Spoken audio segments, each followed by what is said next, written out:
नमस्कार दोस्तों, हमारी आज की कहानी है मायका। नेहा ने दीपक को फोन कर कहा कि शाम को आते हुए सब्जी लेते आना। सुबह के लिए नाश्ते के लिए कुछ नहीं है। दीपक ने इस सब का उत्तर हम करके दिया और फोन काट दिया। दीपक की ऑफिस से छुट्टी के बाद घर आते वक्त रास्ते में पड़ने वाली सब्जी मंडी गया। वहां उसने कुछ मटर, गोभी, पालक, टमाटर लिए, एक पाव प्याज लिया। जैसे ही वो गाड़ी से जाने को तैयार हुआ, बारिश की बूंदें पड़नी शुरू हो गई। उधर से ठेली वाली ने आवाज लगाई, सर्दी का मौसम है, गाजर ले ले, सस्ती है, शाम का एक दाम, घर ले जाइए और गाजर का हलवा ठंड में स्वाद से खाइए। गाजर का नाम सुनते ही दीपक के मुंह में पानी आ गया। वैसे भी नेहा बहुत अच्छा गाजर का हलवा बनाती। मास्टर शेफ देखकर और यूट्यूब देखकर उसने कई व्यंजन बनाने सीख लिए, लेकिन दीपक कभी अपनी पसंद नहीं बताता। जो बना है वो खा लेता। बस एक गाजर की सब्जी, बैगन की सब्जी और बीन्स की सब्जी वह कम पसंद करता था। नेहा हमेशा कहती कि कल रविवार है, क्या स्पेशल आपके लिए बनाऊं? तो दीपक का एक ही जवाब होता, जो मर्जी बना लो, मैं तो कुछ भी खा लूँगा। तब नेहा उसे चिढ़ाने के लिए कहती कि कल फिर तो बैगन की सब्जी बना लेती हूँ।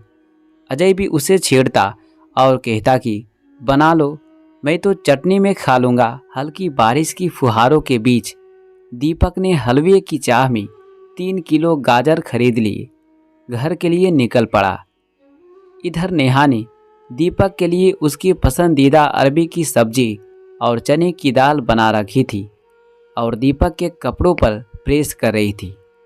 मंडपे की गरम गरम रोटी उसी समय बनाकर खिलाऊंगी।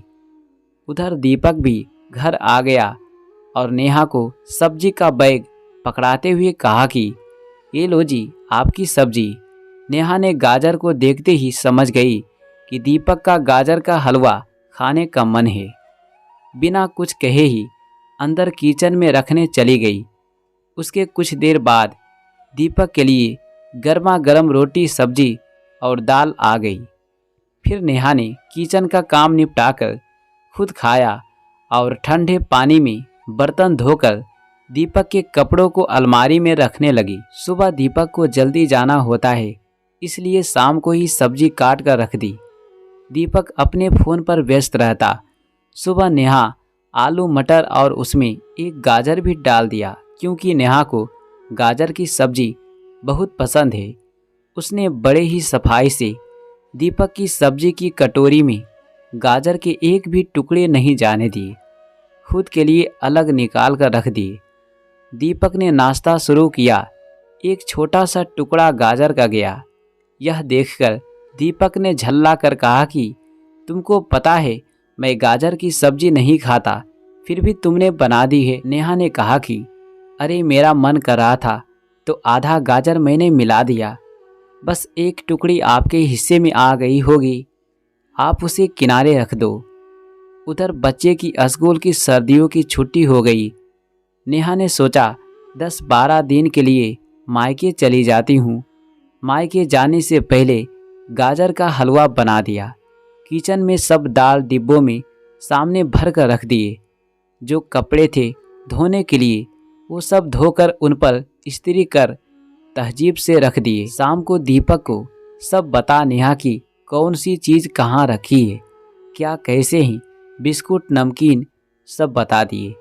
अगले दिन सुबह नेहा ने नाश्ते के समय ज़्यादा आटा गूंथकर फ्रिज में रख दिया, ताकि शाम को दीपक आए तो उसे कोई दिक्कत नहीं हो। उसके बाद वह बेटी को लेकर मायके चली गई। शाम को दीपक घर आया तो उसे अजीब सा लगा। जहाँ किचन में बर्तन की खनखनाहट होती, आज वहाँ शांत हो रखा है। इधर कमरे में भी गैर सा लग रहा था। कुछ देर तक वो समाचार देखता रहा, फिर किचन की तरफ गया। फ्रिज खोलकर देखा तो गाजर का हलवा और दाल उबाल कर रखी हुई थी। आटा गूथा हुआ था। उसने फटाफट दाल छोकी और आधी टेढ़ी मेढ़ी रोटी बनाई और गाजर का हलवा गरम कर खा लिया। ठंडे पानी में बर्तन धोते धोते उसकी सिसकारी निकलने लगी। आज ना तो दीपक सोशल मीडिया देख पाया और ना ही कुछ टीवी में देख पाया। कुछ देर बाद वह बिस्तर पर लेटा, लेकिन नींद नहीं आई। अगले दिन सुबह ही दीपक उठा और अपने लिए चाय बनाई, फिर पानी भरा, खुद ही झाड़ू लगाया, नहाया। पूजा करते करते उसके ऑफिस जाने का वक्त हो गया। उसने फटाफट मैगी बनाई और खाकर निकल गया। एक हफ्ते तक कभी बाहर खाया, कभी नहीं खाया। दाल को 4 टाइम तक चलाया। कपड़े सब धोने के लिए हो गए। पूरा कमरा बिखरा हुआ था। किचन में भी बर्तन इधर उधर फैले हुए, सब अस्त व्यस्त हो रहे थे। एक दिन ऑफिस के काम से देरी हो गई तो दीपक ने सोचा कि घर जाकर कौन खाना बनाए, रास्ते में ढाबे में ही खा लेता हूँ।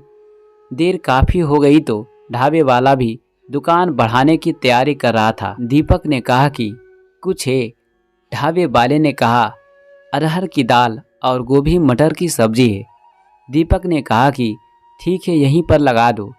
दीपक जैसे ही खाने लगा उसके मुंह में गाजर का टुकड़ा चला गया, लेकिन आज चुपचाप खा लिया, क्योंकि ढाबे वाले ने कहा था नेहा कि अब सब खत्म है, बस यही बचा है। मन ममोज कर दीपक को खाना पड़ा। तब उसे अपनी पत्नी नेहा की अहमियत समझ में आई।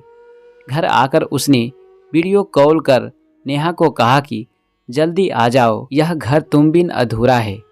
दोस्तों, अगर मेरी कहानी आपको थोड़ा भी अच्छा लगा हो तो प्लीज़ वीडियो को लाइक और चैनल को सब्सक्राइब ज़रूर करें।